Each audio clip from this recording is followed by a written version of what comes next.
भगवद गीता का अध्याय 2 सांख्य योग या ज्ञान कर्म संग योग के नाम से प्रसिद्ध है।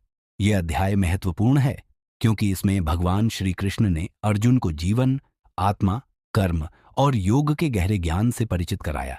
इसे सांख्य योग कहा जाता है क्योंकि इसमें ज्ञान, सांख्य और कर्म योग के मिलन का वर्णन किया गया है। यह अध्याय कुल 47 श्लोकों में है और इसे भगवद गीता का केंद्रीय अध्याय माना जाता है। अर्जुन का विषाद, श्लोक 1 से 20। अर्जुन के युद्ध भूमि में रण क्षेत्र पर खड़े होते हुए उनके मन में शंका और विषाद उत्पन्न हो गया।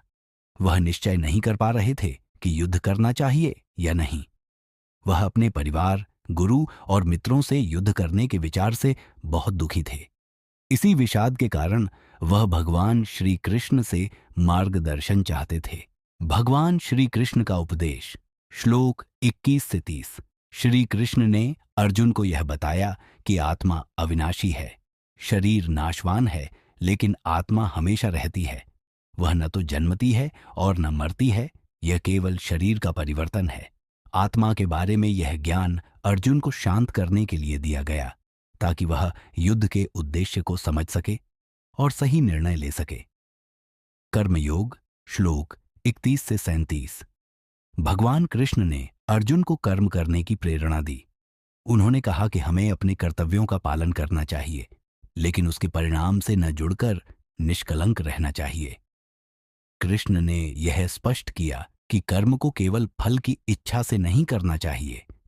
कर्म को धर्म के आधार पर करना चाहिए और उसे भगवान के चरणों में समर्पित करना चाहिए। समत्व दृष्टि, श्लोक 38 से 53 तक। श्री कृष्ण ने अर्जुन को बताया कि जो व्यक्ति किसी भी स्थिति में शांत और संतुलित रहता है, वह सच्चा योगी है। सफलता और असफलता, सुख और दुख में समान रूप से प्रतिक्रिया करना योग का असली रूप है। यह समत्व जीवन में मानसिक शांति और संतुलन बनाए रखता है।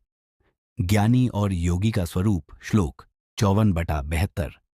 भगवान कृष्ण ने ज्ञान और योग के साथ साथ समर्पण की महत्वपूर्णता को बताया। जब व्यक्ति अपने कार्यों को निष्कलंक और भगवान के प्रति समर्पित भाव से करता है, तब उसे आत्मज्ञान और परमात्मा की प्राप्ति होती है। आत्मा की अविनाशिता। आत्मा न तो जन्मती है न मरती है, यह केवल शरीर के परिवर्तन से प्रभावित होती है। कर्म का योग। कर्म को फल की इच्छा से मुक्त होकर करना चाहिए। सही कर्म ही योग है। समत्व का महत्व। सुख दुख, सफलता असफलता में समान दृष्टिकोण रखना जरूरी है।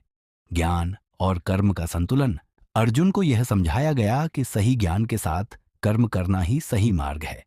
अध्याय 2 में भगवान श्री कृष्ण ने अर्जुन को गहरे आत्मज्ञान, कर्मयोग और समत्व की शिक्षाएं दी। यह अध्याय जीवन के हर पहलू को समझने के लिए एक ठोस मार्गदर्शन प्रस्तुत करता है, जो कर्म करने, मानसिक शांति प्राप्त करने और आत्मज्ञान की ओर अग्रसर होने की दिशा में मदद करता है। मित्रों, उम्मीद करता हूं वीडियो आपको पसंद आई हो तो वीडियो को लाइक, कमेंट, शेयर, सब्सक्राइब करें। मिलते हैं नेक्स्ट वीडियो में, तब तक के लिए राधे राधे।